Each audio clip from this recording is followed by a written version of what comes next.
श्री शिवाय नमस्तुभ्यम। राधे राधे दोस्तों, आप लोग सब कैसे हो? आप सभी का मेरे चैनल सुविचार विद अनीता में प्यार भरा स्वागत है। आज हम सुनेंगे क्या घर में एक साथ दो लड्डू गोपाल विराजमान कर सकते हैं या नहीं। अगर आप लड्डू गोपाल की पूजा करते हैं तो आपके मन में यह सवाल जरूर आता होगा। शास्त्रों में इसके बारे में बताया गया है कि क्या घर में लड्डू गोपाल की दो मूर्तियां रखनी चाहिए या नहीं। लड्डू गोपाल की सेवा और पूजा अर्चना लगभग हर घर में होती है। लड्डू गोपाल भगवान कृष्ण के ही बाल स्वरूप है। मान्यता है कि लड्डू गोपाल की पूजा और सेवा करने से व्यक्ति की सारी इच्छाएं पूरी होती हैं। शास्त्रों में लड्डू गोपाल की सेवा के कुछ विशेष नियम बताए गए हैं, जिनका पालन करना बेहद जरूरी है, वरना आपको सेवा का पुण्य प्राप्त नहीं हो पाएगी। आपने कई बार देखना होगा कि कुछ घरों में दो लड्डू गोपाल होते हैं। ऐसे में आपके मन में सवाल आता होगा कि क्या एक घर में दो लड्डू गोपाल की सेवा एक साथ की जा सकती है। शास्त्रों से जाने इसका सही जवाब। क्या घर में रख सकते हैं लड्डू गोपाल की दो मूर्तियां?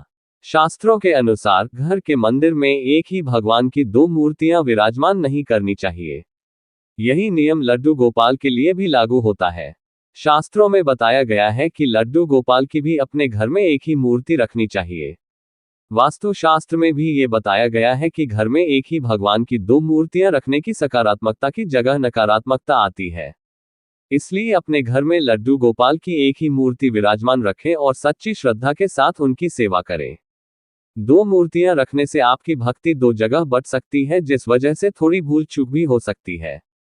अगर आपने दो लड्डू गोपाल रखे हुए हैं तो ऐसे में आपको दोनों ही लड्डू गोपाल की सेवा समान भाव से करनी चाहिए। लड्डू गोपाल सेवा नियम। अगर आप घर में लड्डू गोपाल की पूजा करते हैं तो आपको मालूम होना चाहिए कि उनकी सेवा के नियम सुबह से लेकर रात तक के होते हैं। सुबह उन्हें स्नान कराने से लेकर रात में शयन कराने तक उनका ख्याल एकदम बच्चे की तरह रखा जाता है। सुबह उन्हें उठाकर सबसे पहले स्नान करना चाहिए। इसके बाद उनका श्रृंगार करें और फिर उनकी पूजा अर्चना करने के बाद उन्हें भोग लगाएं। लड्डू गोपाल को 4 समय का भोग लगाएं। सुबह, दोपहर, शाम और रात के समय दूध का भोग लगाकर उन्हें शयन करा दें।